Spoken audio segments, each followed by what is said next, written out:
সামনে শত্রু।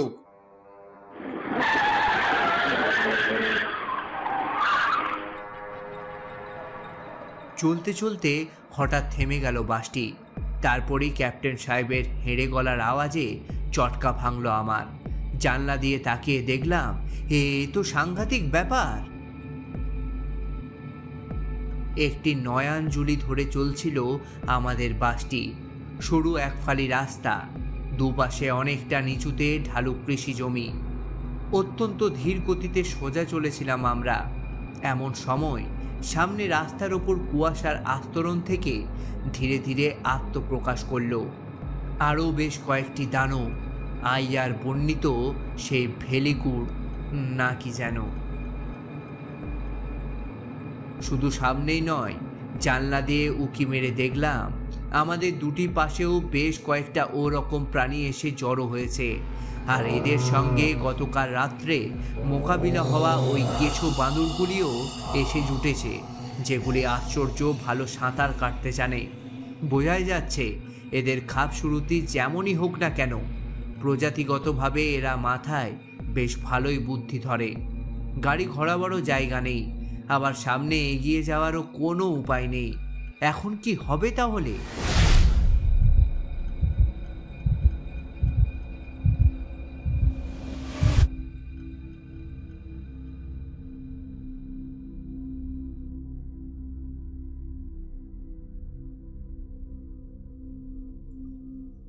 মুখোমুখি লড়াই চালাতে হবে। সবাই বাস থেকে নেমে লাইন দিয়ে দাঁড়াও। আপনি ভেতরে থাকুন আকাশে, তুমিও রশিদ। বোঝা গেল ক্যাপ্টেন সাহেবের পরিকল্পনা।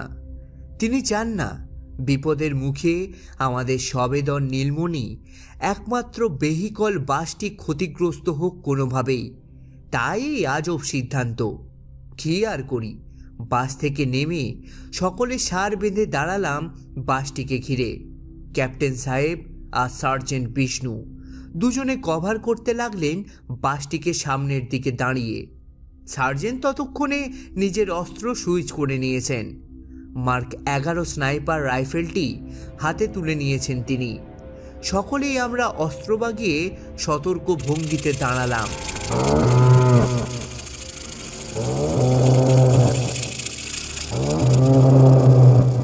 ওদিকে আমরা নেমে দাঁড়াতে প্রথমে মোটা লেজওয়ালা প্রাণীগুলি তাদের বাজনা আরম্ভ করলো। তারপর বাঁদরের মতন দ্বিপদ প্রাণীগুলি আমাদের দিকে হাত দেখিয়ে খুব জোর চেঁচাতেই সবকটি অদ্ভুত দর্শন প্রাণী একযোগে দৌড়িয়ে আসতে লাগলো আমাদের দিকে। আমরাও শুরু করে দিলাম পাল্টা ফায়ারিং।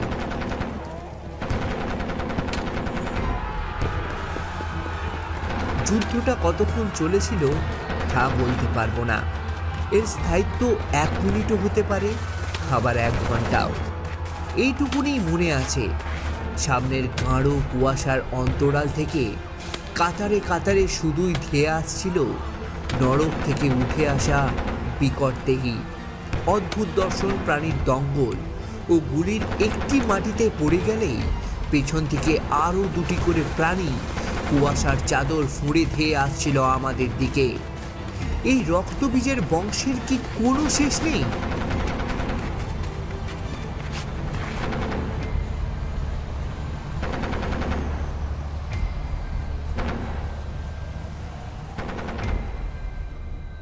গুলি চালাতে চালাতে শেষে আমাদের বন্দুকগুলি জ্যাম হয়ে গেল গরম হয়ে। ধোঁয়া বেরোতে লাগলো অনেকের বন্দুক থেকে। শেষে ভর্তি ম্যাগাজিন ফাঁকা হয়ে যখন প্রত্যেকে হতাশ চোখে তাকালাম সামনের দিকে, দেখা গেল প্রাণীগুলি এসে একসাথে জড়ো হচ্ছে সামনে। হতাশ চোখে তাকালাম এরোর মুখের দিকে। হতাশা ছাড়া আর কোনো অভিব্যক্তি খেলল না কারোর মুখে। গুলি অনেক রয়েছে পিঠের রুকস্যাকে, কিন্তু বন্দুকগুলি থেকে ধোঁয়া বেরোচ্ছে নাগারে। আর সঙ্গে বহন করা প্রতিটি ম্যাগাজিন খালি। ম্যাগাজিনগুলি রিলোড করার সময় পাবো না। আর বন্দুকগুলি ঠান্ডা হয়ে কর্মক্ষম হয়ে উঠতে এখনো অনেকটা সময় লাগবে।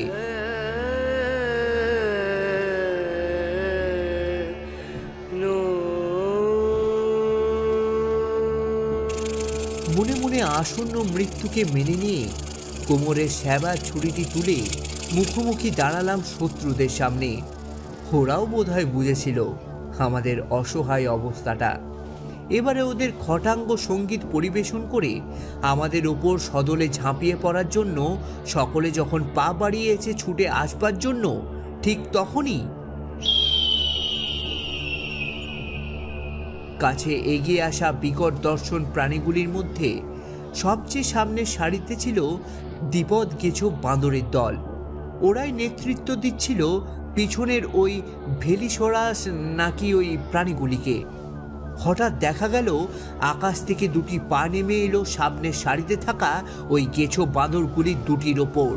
পরক্ষণে একটি নারকীয় চিৎকার করে প্রাণীটি উঠে পড়ল আকাশে। এরকম আরও কয়েকটি প্রাণী ধরে আকাশে তুলতেই থমকে দাঁড়িয়ে পড়ল গোটা দলটি। এবারে তাদের সমস্ত মনোযোগ গিয়ে জমা হলো ওই আকাশের দিকে, যেখান থেকে তাদের ওপর মৃত্যুদূত হয়ে নেমে আসছিল বিরাটকায় নারকীয় পাখিদের দল। শুরু হলো প্রবল চিৎকার।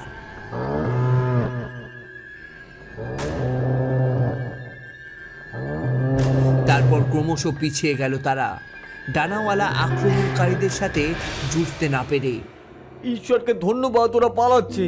এবারে সবাই বাসে উঠে পড়ুন, জলদি। সকলেই দুরদার করে বাসে উঠে পড়লাম। সকলে বাসে না ওঠা অবধি বন্দুক হাতে কভার করলেন সার্জেন্ট। সব শেষে নিজেও বাসে উঠতে যাবেন এমন সময় হঠাৎ কুয়াশা ভেদ করে দুটি পা এসে পড়ল তার ওপর। পরক্ষণেই তিনি সোজা উঠে গেলেন আকাশে। একটা মৃদু অস্পষ্ট আওয়াজ ও ডানা ঝাপটানোর শব্দে পেছন ফিরে তাকাতে দেখতে পেলাম দুটি পা উঠে গেল গগনে। পেছনে স্মৃতিচিহ্ন হয়ে পড়ে রইল শুধু সার্জেন্টের ব্যবহার করা মার্ক 11 রাইফেলটি। সার্জকে পাখিগুলি তুলে নিয়ে গিয়েছে স্যার। সর্বনাশ! একটি চিৎকারের আওয়াজ তুলে দৌড়ে এলেন ক্যাপ্টেন সিং ও ডক্টর আগাসে। তিনজনে মুখ বাড়িয়ে দেখতে লাগলাম আকাশের দিকে। চোখে কিছু দেখা গেল না বটে, কিন্তু ওপর থেকে হঠাৎ পরপর দুটি অস্পষ্ট ক্ষীণ গুলির আওয়াজ ভেসে এলো অনতি দূর থেকে। মুখে চাওয়াচাই করলাম আমরা তিনজনে। সার্জের স্নাইপার বন্দুকটি পড়ে রয়েছে বটে, কিন্তু তার সার্ভিস একে 104 তার সঙ্গেই আছে, আর আছে হ্যান্ডগান। এর অর্থ বন্দি অবস্থায় গুঁড়ি ছুঁড়েছেন সার্জ ওই উড়ন্ত প্রাণীটির ওপর। এখন দেখার বিষয় তিনি বেঁচে থাকবেন কিনা। জিকো, এখন তুমি ভরসা। চটপট ফাঁকা ম্যাগাজিনগুলো রিলোড করে নাও। তুমি আর আইয়ার, তোমরা দুজনে চাও দেখো ওকে খুঁজে পাওয়া যায় কিনা। এই রাস্তাটায় ফিরে আসার চেষ্টা করবে। এটা ধরে সোজা এগিয়ে গেলে একটা ছোট টিলার মাথায় ওই চার্জ পড়বে, মনে থাকবে তো? ঘাড় নেড়ে সম্মতি জানিয়ে সবকটি ফাঁকা ম্যাগাজিন রিলোড করা শুরু করে দিলাম। আইয়ারও তাই করল। তৈরি হয়ে দুজন বন্দুকবাজে নেমে পড়লাম রাস্তায়। তোমাদের ডান দিকে চার্জ, পিছন দিকে রাস্তা পড়বে। মনে রাখো, সার্চকে খুঁজে পেলে এই দুটি দিকেই মুভ করবে। Good luck. আমাদের নামিয়ে দিয়ে বাসটি ধীরে ধীরে ফার্স্ট গিয়ারে এগিয়ে চলল বড় রাস্তা ধরে। কয়েক সেকেন্ড পরেই কুয়াশার মধ্যে মিলিয়েও গেল সেটি।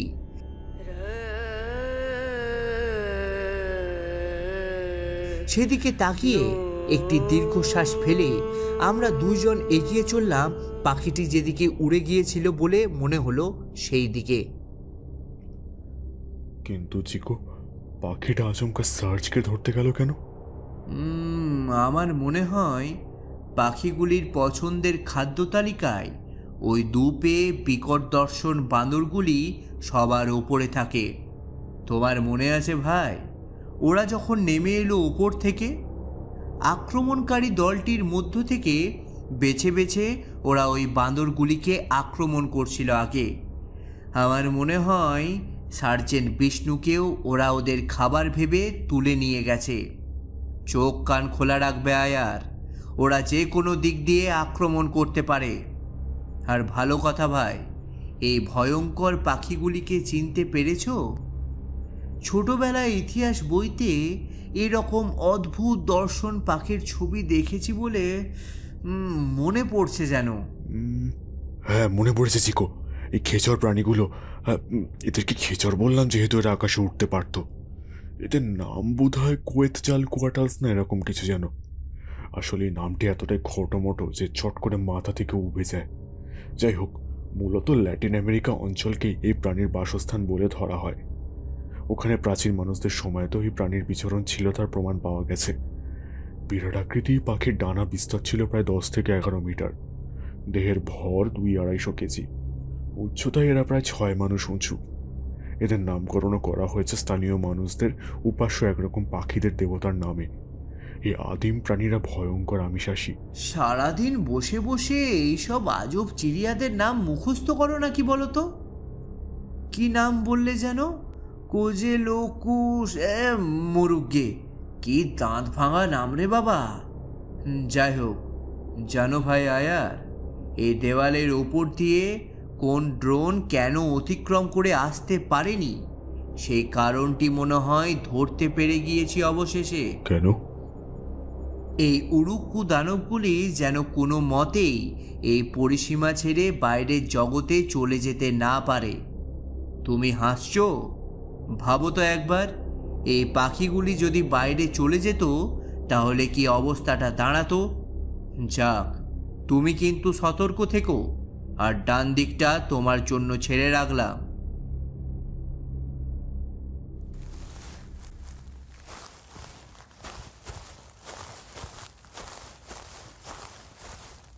দুপাশে সতর্ক দৃষ্টি মেলে ধীরে ধীরে আমরা এগিয়ে এলাম অনেকটা। এখানে এসেই অদ্ভুত একটি প্রশ্ন করলেন আইয়ার, যার জন্য আমি প্রস্তুত ছিলাম না মোটেও। আমার সহযোদ্ধাদের থেকে এটা শুনলাম, ওরা যদিও কানা ঘুষে কথাটা বলছিল, কিন্তু তাও। আচ্ছা জিকো, সার্জেন্ট বিষ্ণু কি, মানে ওনার হাতে নাকি একটা নিরাপরাধ শিশু মারা পড়েছিল? চলতে চলতে আচমকা প্রশ্নটি শুনে চোয়াল খট করে শক্ত হয়ে গিয়েছিল। হঠাৎ থমকে দাঁড়িয়েছিলাম আমি। শক্ত কঠিন চোখে আয়ারের দিকে তাকিয়ে প্রশ্ন করেছিলাম, কে বলছে এসব? কথাটা ঠিক, তাই না? আমি একটু অস্বস্তি বোধ করলাম। উত্তর দেব কিনা সেই বিষয়টা নিয়ে ভাবছিলাম মনে মনে, কিন্তু আমার দ্বিধা দেখে মনস্থির করে ফেললেন আইয়ার। চিবিয়ে চিবিয়ে তিনি বললেন, এর অর্থ ওরা সত্যি বলছিল। শুনতে অদ্ভুত লাগলেও এটাই সত্যিই যে দোর্দণ্ড প্রতাপ সার্জেন্ট বিষ্ণু একজন নরখাদক ছাড়া কিছুই নন। নিজেকে বাঁচাতে তিনি জীবন নেন একজন 6-7 বছরের নিরাপরাধ বালিকার, যার সাথে যুদ্ধের কোনো সম্পর্কই ছিল না। আর এরকম একটা ঘৃণ্য চরিত্রের লোককে বাঁচাতে আমরা দুজন নেমে পড়েছি, তাও আবার একরাশ হিংস্র ও কখনো চোখে না দেখা বিকট দর্শন প্রাণীদের জঙ্গলের মধ্যে। সরি ভাই, আমি আর কোনো কারণ দেখতে পাচ্ছি না এই অকারণ ঝুঁকি নেওয়ার। Let him get that what he deserve the most. আমি বাস রাস্তার দিকে চললাম। কথাগুলি বলেই চলে যাওয়ার জন্য পেছনে পা বাড়িয়ে চললেন আইয়ার। তিনি ঘুরতে এবারে রাগে সর্বাঙ্গ জ্বলে উঠল আমার। আমি ক্র্যাক শট জিকো বন্ধুকে অব্যর্থ লক্ষ্যভেদ আমার। সার্জেন্ট বিষ্ণুর সাথেও আমার দীর্ঘদিনের পরিচিত, বেশ কয়েকটি অভিযানে একত্রে কাজ করবার সুবাদে। আর সেদিনে ছোঁড়া ওই পিচ্চি ছেলেটা এখন আমারই বর্দার মতো দয়ালু নায়কের সাথে আমাকে পরিচিত করাচ্ছে। মনটা হঠাৎ কঠিন হয়ে উঠল। হাতের একে 105 রাইফেলের সেফটি লক খুলে সিধা বিশ্বাসঘাতকের দিকে তাক করে বললাম, সার্জেন্ট বিষ্ণু তার ইউনিটকে নিজের পরিবারের মতোই দেখে। তুমি জানো না ছোড়া, বিভিন্ন অভিযানে ওর সাহসী সিদ্ধান্ত কতবার আমাদের দল, আমাদের ইউনিটকে 70 ডেকে আনা অনিবার্য মৃত্যুর হাত থেকে বাঁচিয়েছে। আসলে তোমার পেছন ফেটেছে, ভয় পেয়ে এখন গল্প বলে পালাতে চাইছো তুমি। সব মেশিন গানার কৃষ্ণশঙ্কর আইয়ার, হয় তুমি ফিরে এসো, আর নয়তো তুমি গুলি খাও একজন বিশ্বাসঘাতকের মতন। ঘুরে দাঁড়াও, না হলে তোমার পিঠে গুলি করতে আমার হাত কিন্তু কাঁপবে না। রাগে বেশ জোরেই বলেছিলাম কথাটা, কিন্তু যে উত্তর ভেসে এলো আইয়ারের দিক থেকে তা আমি কল্পনাও করতে পারিনি। দ্বিতীয় কোনো কথা না বলে হতভাগাটা হাতের MP5 বন্দুক তুলে সোজা গুলি চালিয়ে দিল আমার দিকে। ক্লোজ রেঞ্জে নয়, মিলিমিটার বুলেটের ধাক্কা সামলাতে পারল না আমার পলকা বুলেট প্রুফ জ্যাকেট। গুলিটি এসে ধাক্কা মারল বুকের একটু নিচে। ধপাস করে মাটিতে পড়ে গেলাম আমি টাল সামলাতে না পেরে। স্পষ্ট বুঝতে পারলাম রক্তক্ষরণ শুরু হয়ে গিয়েছে ক্ষতস্থান থেকে। সরিষা কি মাতাল, তাই না জিকো? বাসে বসেই জানতে পারি ঘটনাটি, আর এও জানতে পারি তুমি ওই সময় ছিলে বিষ্ণুর ধূসর হিসাবে। নিজেরা কুকর্ম করে এখানে এসে আমাকে বিশ্বাসঘাতক বলছো? এখানে পড়ে থাকো ওদের খাবার হয়ে, এটাই তোমাদের পাপের শাস্তি। কথাগুলি বলে নিচু হয়ে হাত বাড়িয়ে আমার রাইফেলটি তুলতে গেলেন আইয়ার, আর ঠিক তখনই ঘটল বিপত্তি।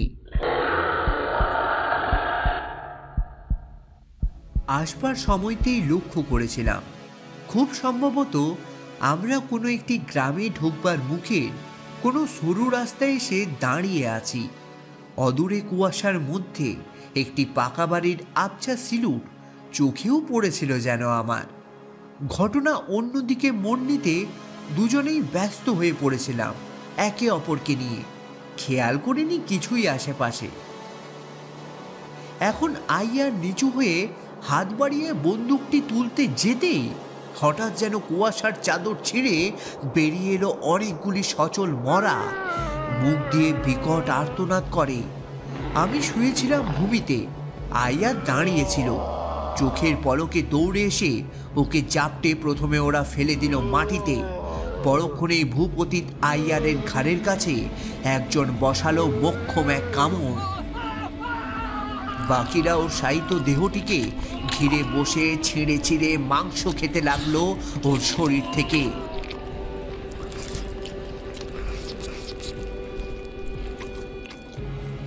প্রথমে সাহায্যের জন্য বার দুয়েক চিৎকার করলেন আইয়ার।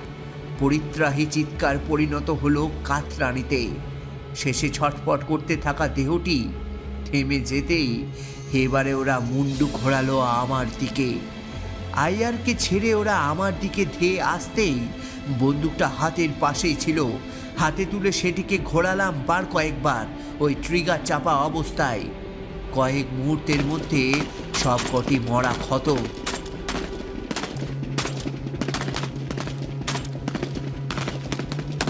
বন্দুক রিলোড করে হেলমেট খুলে এবারে তাকালাম মৃত আইয়ারের শায়িত দেহটির দিকে। হামাগুড়ি দিয়ে গেলাম তার কাছে। তারপর তার পাশে বসে একটি দীর্ঘ নিঃশ্বাস ছেড়ে ধীরে ধীরে বলতে লাগলাম,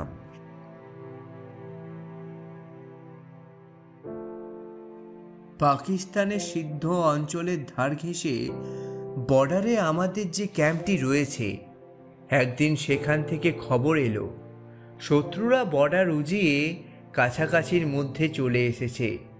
যে কোনো সময় অ্যাটাক হতে পারে ওখানে আমাদের ক্যাম্পটিতে। আমরা কাজে নেমে পড়লাম। 3 দিনের মধ্যে শত্রুদের ঘাঁটিগাড়া পকেট অঞ্চলগুলি খুঁজে বের করে সেগুলিকে ধ্বংস করবার পর আমরা জানতে পারলাম এদের উৎপত্তিস্থল একই বর্ডার পেরিয়ে অপর প্রান্তে পলাবা গ্রামের শত্রুদের নিজস্ব একটি বেস ক্যাম্প।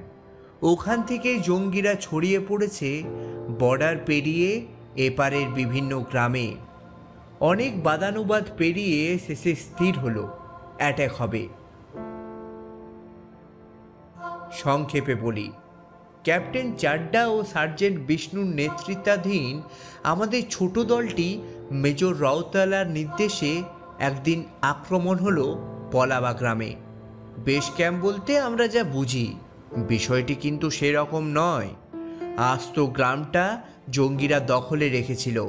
ওখানে বসবাসকারী প্রতিটি নিরপরাধ গ্রামবাসী সমেত। অভিযান শুরুর সময় এটিই ছিল আমাদের ভয়ের একমাত্র কারণ। যে কোনো সাধারণ গ্রামবাসীর হত্যা, এই ব্যাপারটা আমরা এড়িয়ে যেতে চেয়েছিলাম।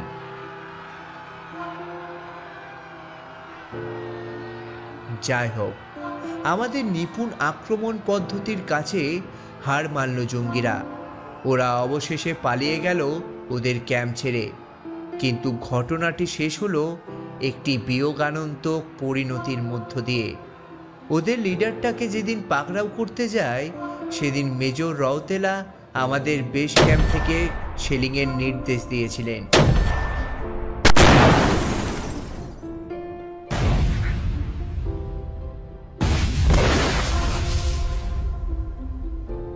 জঙ্গিদের কবলে থাকা গ্রামবাসীদের মুক্ত করে তার আগেই গ্রামের বাইরে নিয়ে আসা হয়েছিল তাদের। আমরা ভেবেছিলাম গ্রামে ওদের আর কেউ নেই, তাই প্রথম দফার শেলিংয়ের পর আমরা সদল বলে গ্রামে ঢুকি শত্রুদের মারার উদ্দেশ্যে। কিন্তু ভুল ভেবেছিলাম আমরা। একটি দুটি পরিবারকে তখনও ওরা আটকে রেখেছিল গ্রামের ভেতরে। মোক্ষম কামড় দেওয়ার জন্য অদ্ভুত একটি চাল চেলেছিল জঙ্গির সর্দার।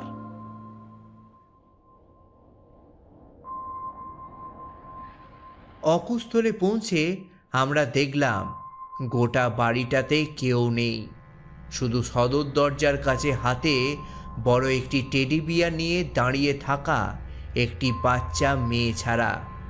কতই বা বয়স হবে মেয়েটির, 5 কিংবা 7। অবাক চোখে মেয়েটি আমাদের দিকে তাকিয়েছিল। ওকে দেখেই আমরা দাঁড়িয়ে পড়েছিলাম সকলে মিলে। আশেপাশে ভালো করে তাকিয়ে দেখে নিয়ে সার্জেন্ট নিচু গলায় আমাদের আদেশ দিলেন ছড়িয়ে পড়ার জন্য। তারপর একাই এগিয়ে গিয়ে বাচ্চাটিকে কোলে তুলে নিলেন তৎক্ষণাৎ। ওই টেডি বিয়ারের ভেতরে বোমা থাকতে পারে এই পরোয়া না করেই। তারপর ভয় পাওয়া বাচ্চাটিকে বুকে টেনে নিয়ে প্রবোধ দিচ্ছিলেন তিনি মিষ্টি ভাষ্যে। আচমকা পেছনে বহুদূর থেকে একটি বুলেট এসে বিদ্ধ করে তাকে। শত্রুদের শয়তানি বুদ্ধিটা ভালোই ছিল। একটি নিরপরাধ ফুলের মতো নিষ্পাপ শিশুকে সামনে দাঁড় করিয়ে রেখে প্রতিপক্ষকে ডিস্ট্র্যাক্ট করো, তারপর পেছন থেকে ওদের ওপর প্রহার করো। এটাই করেছিল ওরা। দূর থেকে সার্জেন্ট বিষ্ণুকে স্নাইপ করে। সেদিন আমাদের 6 জন মারা গিয়েছিল শুধু ওই স্নাইপারকে ট্র্যাপ করতে গিয়ে, আর মুখোমুখি সংঘর্ষে মারা গিয়েছিল আরও 15 জন। ওদের প্রায় সকলেই মারা পড়েছিল সেদিন। 2-4 জন কোনো মতে পালিয়ে যায় অকুস্থল ছেড়ে। কিন্তু ওরা পেছন থেকে যে গুলিটা চালিয়েছিল সার্জেন্ট বিষ্ণুকে লক্ষ্য করে, তা ওর বাঁ দিকের কাঁধে লাগে বটে, কিন্তু বাঁ হাতে কোলে থাকা বাচ্চা মেয়েটির গলাতেও একই সঙ্গে আঘাত করে। মরা খেকো বুলেটটি ফুঁড়ে দিয়েছিল সার্জেন্টের কাঁধ। সার্জেন্টের কাঁধেই মাথা রেখে চিরঘুমে ঘুমিয়ে পড়ল সেই অবলা নিষ্পাপ বাচ্চাটি। যুদ্ধের সঙ্গে অতি দূর দূরান্তেও যার কোনো সম্পর্ক ছিল না। আর মজার বিষয়, আহত হয়েছে কাঁধ, সার্জেন্ট বসে পড়েছেন যন্ত্রণায়, কিন্তু তাও বাচ্চাটিকে কোল থেকে পড়ে যেতে দেননি তিনি, এটা জেনেও যে বাচ্চাটি তখন রক্তে ভেজা আধ বোঝা চোখে নিতর হয়ে কাঁধে মাথা ঠেকিয়ে শুয়েছিল বাচ্চাটি। এই রকম লোককে যদি তোমরা অক্লেশে গাল ছুঁড়া জেনে দাও, তবে তোমাদের বিশ্বাসঘাতক না বলে পুজো করব? কথা শেষ করে একবার ঘাড় ফিরিয়ে দেখলাম একমাত্র সঙ্গী আয়ারের মৃত্যু মুখখানা। তারপর ঘা ছেড়ে উঠে পড়লাম। স্পষ্ট টের পাচ্ছি শরীরে একটি অস্বস্তিকর ঝিমুনি ভাব। এক জায়গায় বসে থাকলে বরং মৃত্যু অবশ্যম্ভাবী। কোনো মতে উঠে দাঁড়ালাম নিজের পায়ের ওপর। তারপর এগিয়ে চললাম গ্রামের মেঠো পথটা ধরে। পাখিটা যেদিকে উড়ে গিয়েছিল সার্জেন্ট বিষ্ণুকে মুখে নিয়ে, সেদিকে এঁকে বেঁকে এগিয়ে চলেছে এই রাস্তা। এখন সেটা ধরে এগিয়ে চললাম আমি।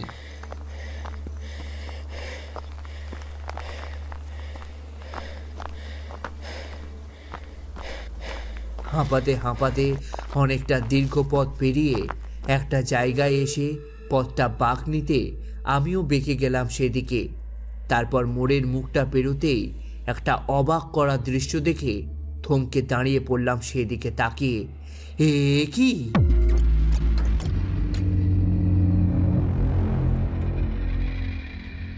পথটা সোজা চলে গিয়েছে সামনে। সেটির বাঁ দিকে একটি পাকা বাড়ির সামনে একটুখানি উঠোন মতন রয়েছে। সেই উঠোনে বসে আমাদের সার্জেন্ট সাহেব, আর মাথার হেলমেটটি খোলা, আর তার সাথে একটি বিকট দর্শন ওই গেঁছো বাঁদরগুলির একটি না। এইখানটায় এসে মনে হলো যেন কুয়াশার স্তরটা একটু পাতলা হয়ে এসেছে। বেশ কিছুদিন দূর থেকে সার্জেন্ট বিষ্ণুকে দেখে হঠাৎ মনটা আনন্দিত হয়ে উঠছিল আমার, কিন্তু পরক্ষণে সেই আনন্দের ভাবটি কেটে গেল সার্জেন্টের সামনেই সেই ভয়াল দর্শন প্রাণীগুলির মধ্যে একটিকে আবিষ্কার করে। নিজের শরীরের যন্ত্রণাটা ভুলে আমি অবাক চোখে তাকিয়ে রইলাম সামনের দিকে। সার্জেন্ট কি ওদের মধ্যে একটিকে ধরে ফেলে এখন পোষ মানাচ্ছেন নাকি? কিন্তু এমনটা কি করে সম্ভব? হঠাৎ আমার চোখ গেল ওপরের দিকে।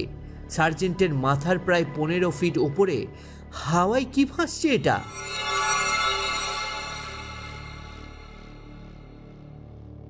প্রথমে দর্শনে মনে হলো যেন একটা হালকা রঙের ঝিল্লি জাতীয় কিছু ভেসে রয়েছে ওপরে।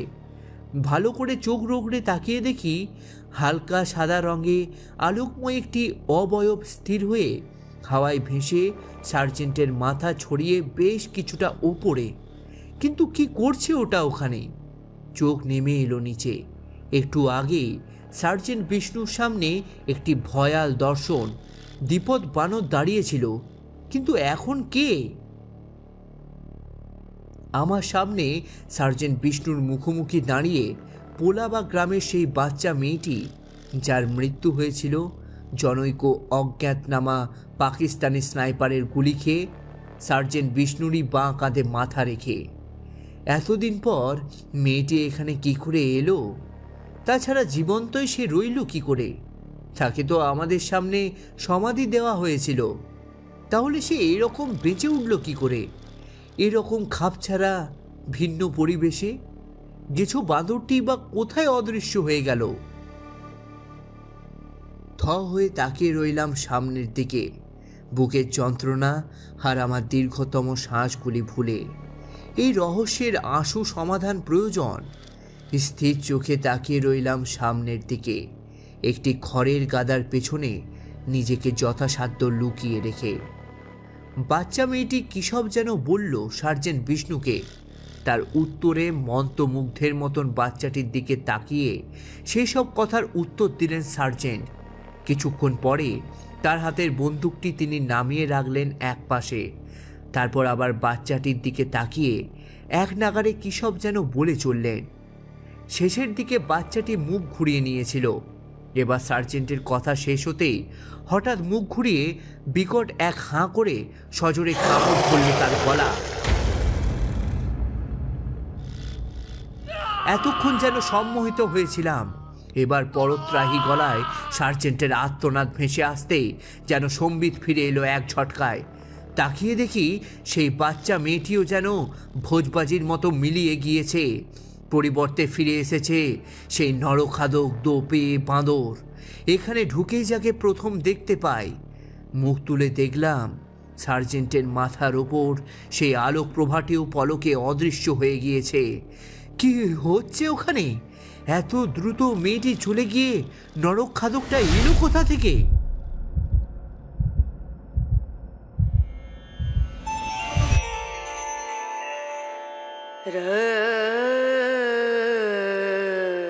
এসব ভাবতে ভাবতেই আমি স্থির করে নিয়েছিলাম আমার কর্তব্য। পুরনো অভ্যাসে চকিতে হাতে উঠে এলো আমার বন্ধু। হতভাগ্য সার্জেন্টের গলার কাছটা কামড়ে ধরে তার ছটফট করতে থাকা দেহটার বুকের ওপর উঠে চেপে বসেছিল ওই জন্তুটি। তার দেহ লক্ষ্য স্থির করে গুলি চালাতে অব্যর্থ লক্ষ্যে সেটি আঘাত হানল তাকে। এক পাশে কেঁতরে পড়ে রইল সেটি। কাছে গিয়ে নিঃসংশয় হতে আরও দুবার তাকে লক্ষ্য করে গুলি চালালাম। তারপর এসে দাঁড়ালাম সার্জেন্টের দেহের সামনে। মারা গিয়েছেন তিনি। কণ্ঠনালী বিদীর্ণ হয়ে গিয়েছে তার।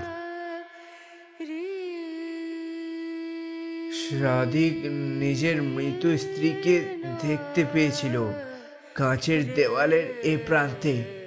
হ্যাঁ, আমরা দুজনেই দেখতে পেয়েছিলাম ওই মৃত বাচ্চা মেয়েটিকে সম্পূর্ণ পুনরুজ্জীবিত অবস্থায়। এর অর্থ সম্মোহন করা হয়েছিল আমাদের, কিন্তু কিন্তু কিভাবে?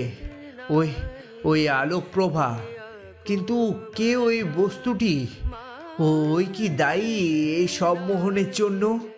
সার্জেন্টের মাথায় হেলমেট ছিল না, আমারও মাথা খালি ছিল।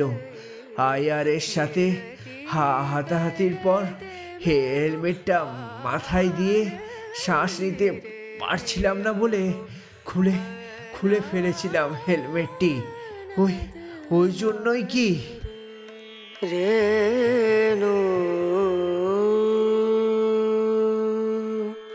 আর চিন্তা করতে পারছিলাম না। ক্রমশ অবসন্ন হয়ে আসছিল শরীর। ধপ করে হাঁটু মুড়ে বসে পড়লাম সার্জেন্টের পাশে। একবার তাকিয়ে দেখলাম রাস্তাখানির দিকে। ওটাই হয়তো একটু দূর থেকেই ঘুরে গিয়েছে পাকা রাস্তার দিকে। তাহলে ওই পথ দিয়ে গেলেই চার্চে হয়তো যেতে পারত। শরীর আর পারছিল না। বুকের ক্ষতটা বিষিয়ে উঠেছে বোধহয়। প্রচণ্ড যন্ত্রণা, তার সাথে মাথা ধরা, শ্বাসকষ্ট। কোনো মতে হামাগুড়ি দিয়ে বেরিয়ে আসতে গেলাম উঠোন ছেড়ে। কিছুটা চলে আর পারলাম না, পড়ে রইলাম উঠোনে অচেতন হয়ে। সেন্ট মার্টিন চার্চের ভিতরে 22শে অগস্ট 2022 সকাল। ক্যাপ্টেন অখণ্ড প্রতাপ সিংয়ের জবানবন্দি থেকে। বাসটা যখন ওদের ছেড়ে এগিয়ে চলল সেন্ট মার্টিন চার্চের দিকে, যতক্ষণ ওদের দেখা যায় ততক্ষণ তাকিয়েছিলাম সেদিকে অসহায়ের মতন। একটি অপরাধবোধ কাজ করছিল ভেতরে ভেতরে। এই বিপদসংকুল পরিবেশে দুজনকে বাইরে ছেড়ে রেখে নিজেরা আপাত দৃষ্টিতে সুরক্ষিত একটি জায়গায় লুকিয়ে পড়া, ব্যাপারটা খোঁচা মারছিল ভেতর থেকে। কিন্তু কিছু করণীয় ছিল না। যে হাতে গোনা 5-6 জন বেঁচে আছি, ডাক্তার আগাশে আর রশিদকে বাদ দিয়ে, এখন আগে তাদের নিয়েই অবশিষ্ট মিশনটি সম্পূর্ণ করতে হবে। তারপর বাকি কথা। দুজনকে ঈশ্বরের হাতে ছেড়ে দেওয়া ছাড়া আর কোনো উপায় ছিল না। একবার চার্চে পৌঁছে আগে ওদের জন্য একটা সুরক্ষিত জায়গার ব্যবস্থা করি, তারপর যাই থাক কপালে। একা বেরিয়ে পড়ব এই রহস্যের সন্ধানে। চুপ করে বসেছিলাম জানলার ধারে। মন অন্য কিছু ভাবলেও সতর্ক চোখ মেলে রাখা ছিল সামনের দিকে। আসলে 2 বছর আগের সেই ভয়ঙ্কর স্মৃতি মনে পড়ে যাচ্ছিল হঠাৎ করে। আরো বেশি মনে পড়ে যাচ্ছিল আমার অভিন্ন হৃদয় বন্ধুকে, সার্জেন্ট প্রমথেশ বরাটের কথা, ওর বীরত্বের কথা, আর ওর শোচনীয় মৃত্যুর কথা। তখনই বুঝতে পেরেছিলাম সকলেই যে বেশ অন্যরকম একটা শক্তির মুখোমুখি লড়ছিলাম, যার যোগসূত্র পৃথিবীর মাটিতে তো নয়, বরং যার উৎপত্তি আমাদের প্রচলিত পার্থিব বাদানুবাদের বাইরে। কি সেই শক্তি? তারা ভূত না ভগবান? এই তর্কে আমরা যাব না। শুধু এটুকুনিই জানি, সেবারে কেবলমাত্র ভাগ্যের জোরে আশু দুর্দৈবকে কোনো মতে আমরা ঠেকাতে পেরেছিলাম কয়েকজন সহকর্মীর প্রাণের বিনিময়। কিন্তু এইবারে বেশ প্রস্তুত হয়ে এসেছে প্রতিপক্ষ। এত সহজে পেরে ফেলা যাবে না এদের।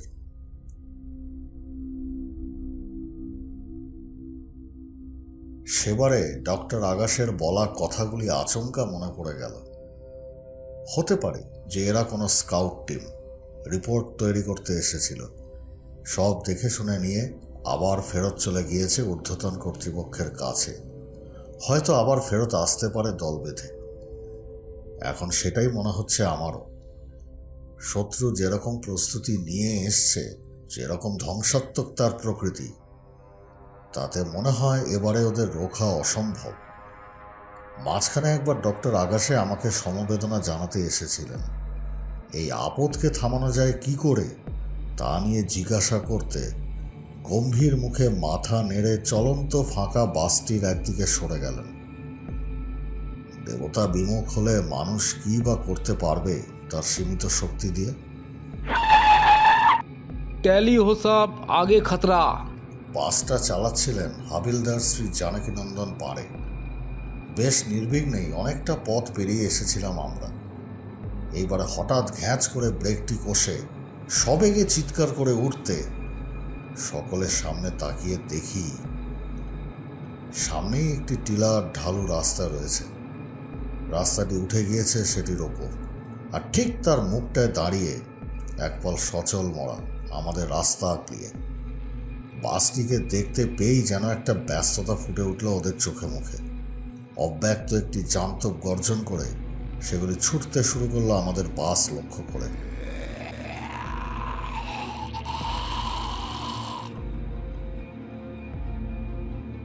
বাস জোরে চালাও সামনের দিকে, থামবে না। চেঁচিয়ে নির্দেশ দিতেই মারেজির মুখে একটি শয়তানি হাসি লক্ষ্য করলাম। তারপরই প্রবল বেগে বাস চালিয়ে দিলেন তিনি সামনে আগমন জনতাকে লক্ষ্য করে। একটু পরে পর ঝাঁকুনি সহযোগে লাফাতে লাফাতে এগিয়ে চলল বাসটি। বাইরে থেকে ভেসে আসা জান্তব গর্জন শুনে বুঝলাম ভিড় কমে যাচ্ছে আমাদের সামনে এবং আশপাশ থেকে। তুমি খুব ভালো বাস চালাতে পারে। ইঞ্জিন কিন্তু বন্ধ হয়নি এক মুহূর্তের জন্য। थैंक यू साहब, असल में बिना बुलाया पैसेंजर हमार एकदम ভালো লাগে না। মৃদু হেসে তাকালাম সামনের দিকে। চড়াইয়ের পথ ধরে বেশ দ্রুত গতিতে তখন দৌড়ে চলেছে বাসটি। সামনে কুয়াশার আড়ালে আর কোনো লোক দেখতে পাচ্ছি না। পারেজিকে বাসের গতি ধীর করতে বলাতে তাই করলেন তিনি। এবারে তার পাশের সিটে বসে সামনের দিকটা ভালো করে লক্ষ্য করতে লাগলাম। কিছুক্ষণ পর পথটা এবারে ধীরে ধীরে সমতল হয়ে যেতে মনে হলো আবছাভাবে সামনে যেন একটা লোহার গেট মতন কিছু রয়েছে। ওর সামনে এসে বাস দাঁড়িয়ে যেতে সবাইকে অপেক্ষা করতে বলে একা নেমে এলাম বাস থেকে, কিন্তু কোথাও কিছু নেই।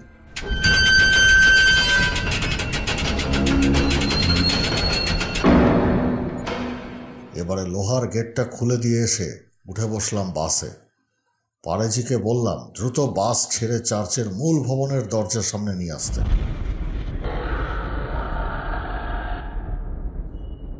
কারণ পিছনের গন্ডগোলটা আগেই চোখে পড়েছিল।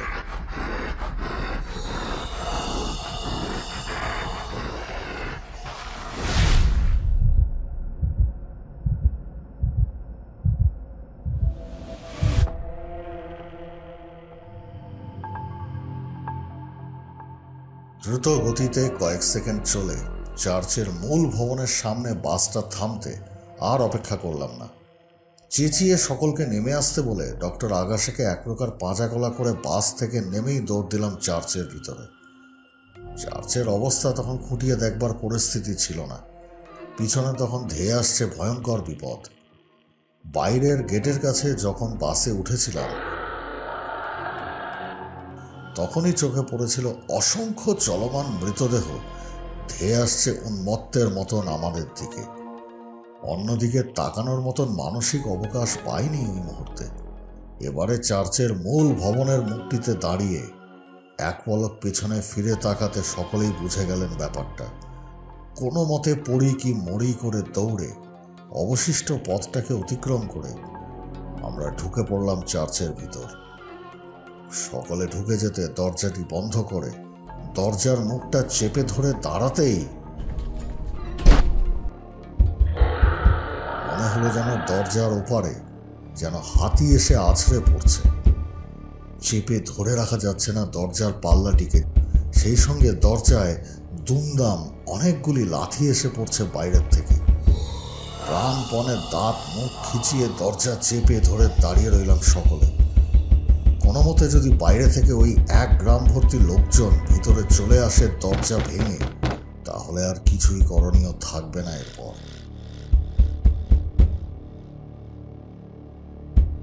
কতক্ষণ চলল বাইরের ওই বিশৃঙ্খলা তা মনে করতে পারলাম না। একটা মিনিট যেন কেটে গেল একটা যুগের মতো। আমরা দাঁত খিচিয়ে কোনো মতে আটকে রাখতে পারলাম দরজাটিকে।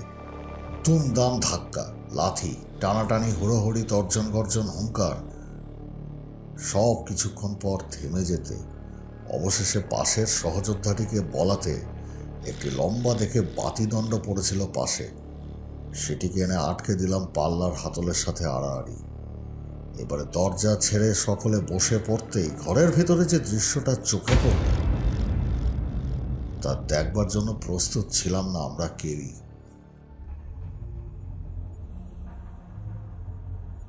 চার্চটি বহু পুরনো, সম্ভবত ওলন্দাজ আমলে তৈরি হয়েছিল এটি। ওই সময় ক্ষুধার তাড়নায় অনেক নেটিভ মানুষরা দলে দলে ব্যাপটাইজড হয়েছেন। তাদের ধর্ম উপাসনার কথা মাথায় রেখে হয়তো চার্চটি তৈরি হয়ে থাকবে। যাই হোক, এটি মধ্যম আয়তনের একটি ঘর, যার ছাদ অনেকটা উঁচুতে। ভিতরে ছিল বেশ বড় বড় কয়েকটি মূর্তি এবং বেশ কয়েকটি সারিবদ্ধ কাঠের বেঞ্চি, যাতে প্রার্থনাকারীরা এসে বসতে পারে। তারপরেও ঘরটির অনেকটা অংশ জুড়ে ছিল খোলা জায়গা। এখন আমরা অবশিষ্ট কয়েকজন জোরে জোরে শ্বাস ফেলতে ফেলতে ঘরের দিকে মুখ বাড়িয়ে দেখলাম বেশ কয়েকটি সচল মরা বোধহয় আগে থাকতেই ঢুকে বসেছিল চার্চের ভিতরে।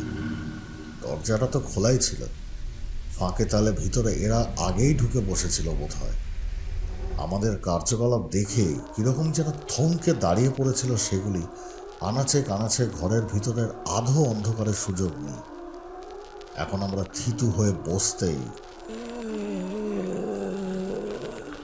মুখ দিয়ে জান্তব শব্দ করতে করতে প্রথমে এরা ঘিরে ফেলল আমাদের। তারপর একযোগে ঝাঁপিয়ে পড়ার উপক্রম করতে লাগলো আমাদের উপর।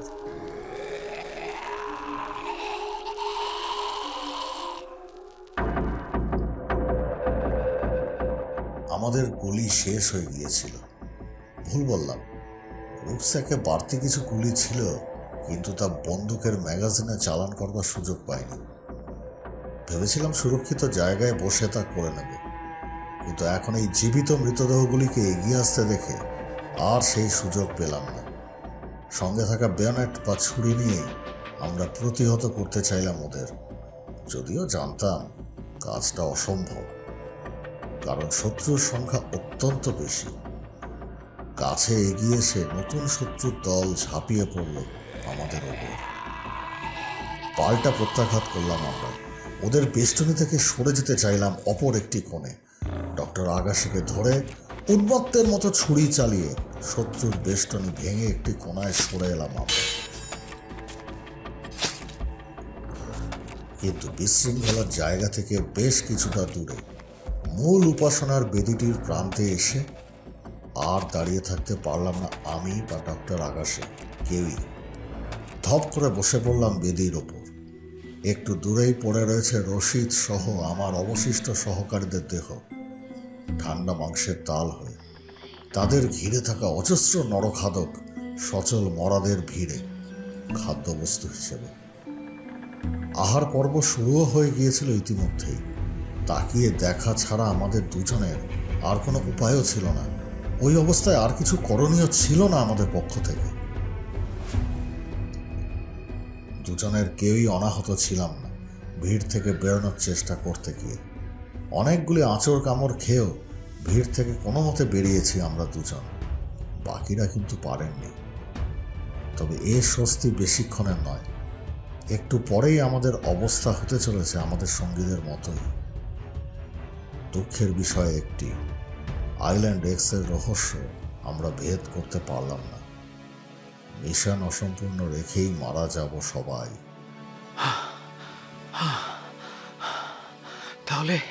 তাহলে ক্যাপ্টেন সিং, খেলা শেষ হয়ে গেল, তাই তো? সত্যি খেলা শেষ, ডক। আমাদের সকলেই মারা গিয়েছেন। আমরাও আর কিছুক্ষণ পর মরতে চলেছি, এ বিষয়ে কোনো সন্দেহ নেই। Your service is no longer required. আপনার সাথে কাজ করতে পেরে অত্যন্ত আনন্দিত আমি। এই মিশনে প্রথম থেকে একসাথে কাজ করে এসেছি আমরা। মধ্যিখানে যারা যারা আমাদের সাথে যোগদান করেছিল তারা সরে গেছে একে একে। ক্যাপ্টেন, আমরাই কিন্তু রয়ে গেলাম একসাথে শেষ পর্যন্ত। আর সব রহস্য বুকে ধরে রেখে এবারে আমাদেরও সরে যেতে হবে একসাথে। কিরকম যেন ফ্যাকাশে হাসি হাসলেন ডক্টর আকাশে, মলিন সেই হাসি। প্রত্যুত্তরে সামান্য একটু হাসলাম আমি, ক্যাপ্টেন অখণ্ড প্রতাপ সিং। তারপর একে অপরের সাথে করমর্দন করে উঠে দাঁড়িয়ে দুজনেই ফিরে তাকালাম সামনের দিকে। পড়ে থাকা মৃতদেহগুলিকে ছেড়ে এবারে আমাদের দিকে এগিয়ে আসছিল সচল মরাগুলি।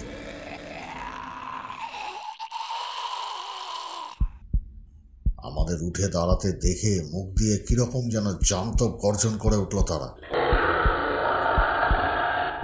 আসন্ন মৃত্যু ভয়ে চোখ বন্ধ করে ফেলেছিলাম দুইজনে, কিন্তু চোখ বন্ধ থাকা অবস্থাতেই মনে হলো হঠাৎ যেন কিরকম নিস্তব্ধ হয়ে গেল সব। একটা সামান্য নড়াচড়ার আওয়াজ পর্যন্ত এলো না কানে। কোনো তীক্ষ্ণ সদন্তও তো বিদীর্ণ করলো না আমাদের শরীরের চামড়া এখনো। এ আবার কি রকম অদ্ভুত ব্যাপার।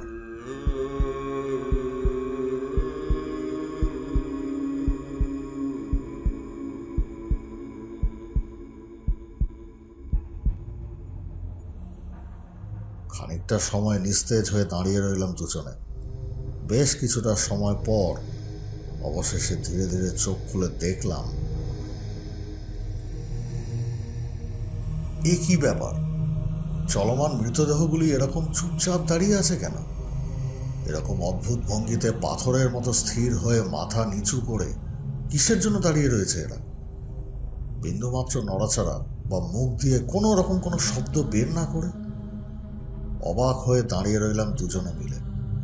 তারপরেই খেয়াল করলাম সকলেরই চোখের দৃষ্টি যেন আমাদের টপকে একই সাথে আমাদের পিছন দিকে আবদ্ধ। এ আবার কি? দুজনেই বিস্মিত হয়ে তাকালাম পেছনে, আর তাকাতেই দেখলাম এ আবার কি বস্তু?